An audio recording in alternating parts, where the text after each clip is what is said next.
The death of CeleBrittyProductions. This week on CeleBritty Talk Show. I'm in the city where she's from. It was sick and inexcusable. It's really unfortunate, but I'm glad we're having this conversation. Today's episode is all about friendship. Everybody is not your friend. Friends in the past have done something on that level to me. But ever since that situation, I changed my aspect of friends. That means I had to change my aspect of family too. Where there's jealousy. What are their actions showing about their intentions? Not a real friend. You're always giving and never receiving. Just be straight up and keep it smooth with them. Without the fear of judgment. And they're there for you if you need them. Situations that are flat out dangerous. You gotta be very careful who you deal with. It's honestly tragic. You shouldn't be lying to people that you love. You guys know what that sound means. Today's episode is a giveaway episode. Win a luxury vacation stay. Watch the episode for entry details. Hello everyone and welcome back to CeleBritty Talk Show. I'm your host Brittany Saralynn and today's episode is all about friendship. As always, we brought in some amazing individuals to help us out today. But before we jump into that, if you're not already subscribed, please take a moment to hit that button and subscribe to CeleBritty's YouTube channel. And make sure your notification bell is on. You don't want to miss the content and giveaways that we have on the way for all of you. I also wanted to take a moment to share with you all the scripture of the day. Today it comes from John 14:8. Lord, show us the Father, and that will be enough for us. Today and every day at CeleBritty, we want you all to know that above all else, if you have him, you have all that you need. He's more than enough. All right, you all, let's get into today's episode. As I mentioned earlier, today's episode is all about friendship, the true meaning of friendship, and all that it entails. Before we get into the questions for today, let me start off by saying I was inclined to get this episode done because I was truly disturbed after hearing about the death of ChanquellaRobinson. When I tell you guys, hearing about how this beautiful soul was taken, knowing that it didn't happen at the hands of individuals who she didn't know, but by individuals she must have regarded as friends, you guys, this truly made me sick to my stomach. And I wanted to get this episode done because it really made me think. People have to be so careful these days about who they regard as a friend. I can't imagine what her family must be going through, knowing they believe their daughter was going on a trip with friends and having her die at their hands. I know that there are strangers who would have attempted to save Shanquella's life. And so our hope, my hope, is that you'll be able to share this episode with your daughters, with your sons, your family, and your friends, so that they too will be very careful and very vigilant about who they decide to let into their lives. Our hope is that everyone will value themselves and understand that allowing someone into your life, into your personal space and your private and special moments is special, and it should come with a weeding out process. You should be very particular and picky about who you let in. So before we get into the questions for today, I just want to take a moment to remember Shanquella, this beautiful young lady, and extend condolences and prayers to her family. So our first question was with Shanquella in mind. What are your thoughts on her murder and how does it relate to the way that you think of friendship? So you all have heard many of my thoughts already, but I think the murder of Shanquella was absolutely deplorable. I think it was sick and inexcusable. And of course, I believe she couldn't have had one real friend, even on a moderate level, in the bunch. For anyone to sit and watch that happen without at the very least calling 911 is insane to me. And then for them to leave her there and go on living their regular lives as if nothing had happened is even crazier. I also believe that had it not been for social media spreading the word, they could have gotten away with this for much longer. I think that this is one of those times where social media actually did a lot of good. Don't get me wrong, social media can definitely have some bad ramifications at times as well. But when you have a situation like this and the use of social media allows you to be able to get the word out, allows you to keep her name on the hearts and the minds of the people, it inevitably forces law enforcement to do something about it, and I love that. And it pains me to think about how many crimes people were able to get away with before the days of social media. So before I share with you all how it resonated with me personally and my personal thought on friends, let's hear what our guest had to say. Hey Brittany, they call me Ma. This was the question that resonated a lot to me because I'm in the city where she's from. A lot of people around me know her. If I'm being honest, if I go on my Instagram, there's somebody that posts God is great every day and RIP to her. You feel me? Like a filmmaker that I know went to elementary school with her.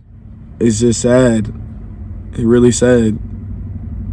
You Like my mom would say, be careful who your friends are. But I tell her I don't really have any friends. I just got people I care about and that I love. To me, my thoughts on it is the fact that, you know what I mean, you gotta be very careful who you deal with. You know what I mean? Very careful the people around you. Some people are really not there for you. They're there to be, vengeful, stuff like that. It's honestly tragic because I feel like her situation was a case of survivor's remorse to even have these people around you. And then honestly, ignoring the red signs, ignoring the yellow signs when your so-called friends aren't actually for you, not paying attention to those signs where there's jealousy and, you know, if someone's being authentic or not. So it's really unfortunate, but I'm glad we're having this conversation, especially those of us in marginalized communities, because, you know, there's a lot of discourse around people who make it and leave the hood and the anger and the sense of entitlement that people had, but we don't recognize that those of us, you know, who come from these backgrounds, we're not obligated to stay in poverty consciousness. We are allowed to have safe and, you know, fruitful lives. Be smart and be safe.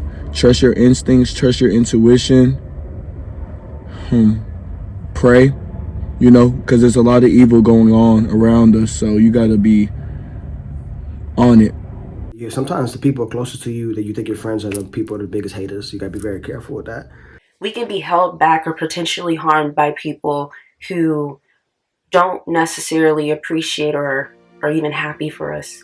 So after hearing about the murder, it really made me think about how we as a society view friends and how close we allow people to get in general before knowing their true intentions. I think as a society, we really have to start to take a moment and evaluate why someone is in our lives in the first place. What are their actions showing about their intentions? On a personal note, I've never been the type of person to keep a lot of friends around me. If you know me personally, then you know this to be true. It takes a lot for me to let someone in with full trust. I have a lot of acquaintances, but that doesn't mean that I regard them as a friend, because I hold that word friendship to a pretty high standard. And truthfully, I really don't use the word too often at all, because if I get that close to someone, I honestly regard them as family. And if I regard you as family, I trust you a lot. So I would honestly say I don't have friends per se, I have family. And those who I am extremely close to, they are my real family members. The ones that I know would never betray me and would always come to my rescue without hesitation and without question. And so like I said earlier, Shanquella's death reassured my feelings on friendship that people should be very guarded about who they let in, and just made me want to warn everyone to not let everyone be your friend. She could not have had a single friend on that trip. She may have had today's definitions of a phony friend, but not a real friend. I guess I gotta think about that, because some people I considered friends in the past have done something on that level to me. So, but ever since that situation, I changed my aspect of friends. That means I had to change my aspect of family too. I've always been a quality over quantity kind of person. It's actually a blessing to have the few quality friends, the few quality people around you, and be safe and even alone in good company. I choose my friends wisely. Like, I love my friends like family. So our next question is, what constitutes a good friend? Well, in my opinion, a good friend is someone who would take the time to get to know you, someone who cares about your feelings, your well-being, and your life. For me personally, a good friend is someone who would take the time to pray for me in my time of need, someone who I could trust with a secret, and someone who doesn't talk behind my back, someone who genuinely respects me and wants the best for me. And if a so-called friend brings me some information about me from someone else, I'm always the person that's like, so why did they feel that comfortable to talk to you in the first place? I also think it's important to have equally yoked friendships, just as we desire equally yoked relationships.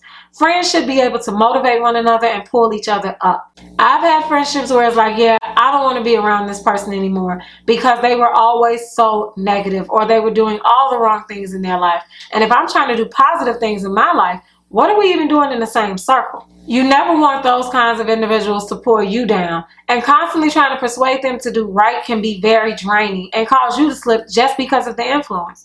I believe it's possible to do your best to help these people, but don't spend too much time around them or you might end up slipping too. Hi, Brittany. I think a good friend is someone who takes the time to listen to you, not because it resonates with them, but because they know it is so important to you. Hi, Brittany. A definition of a good friend is somebody who calls you, they make plans with you, they are checking in on you, they know about your family, they'll ask how you're doing. A true friend watches out for your best interest and knows how to help you navigate through difficult times by making time to be around when you need them and you're having a difficult moment. Hi, Brittany.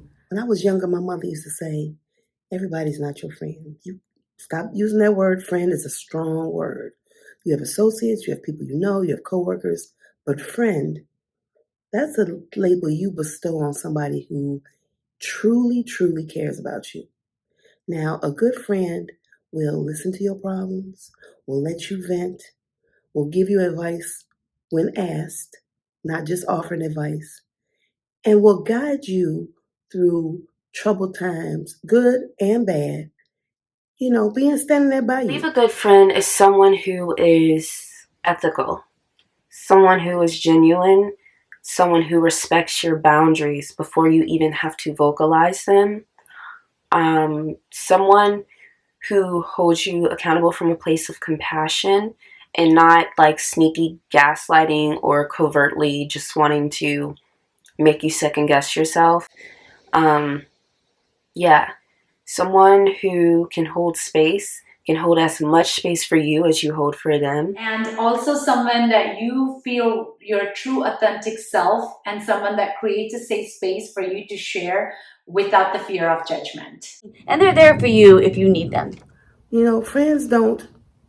Friends don't just happen. It's a work, it's a relationship.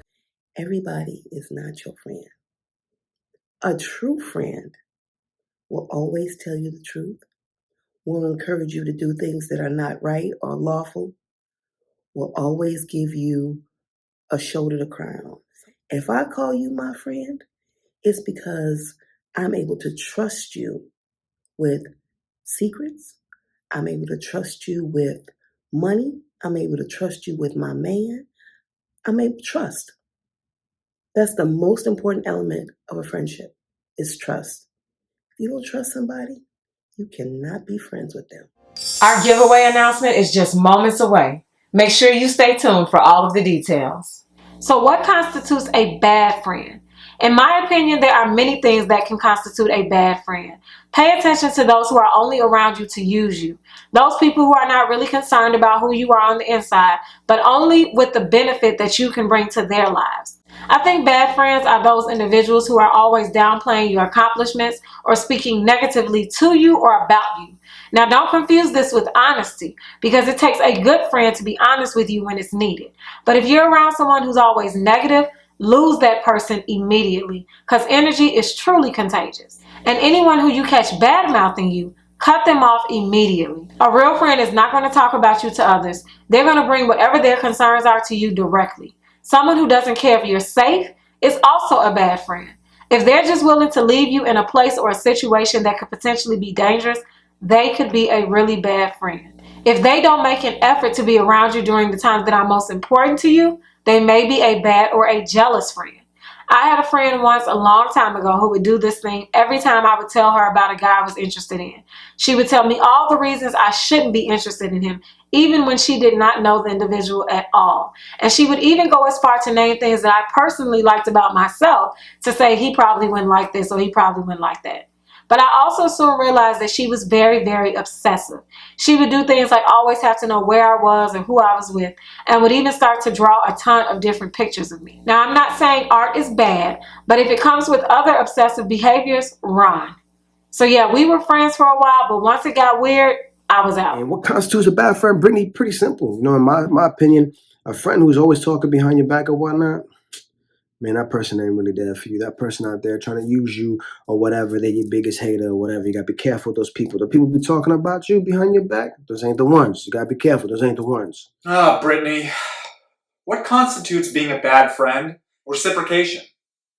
Are you getting a return on your investment in time?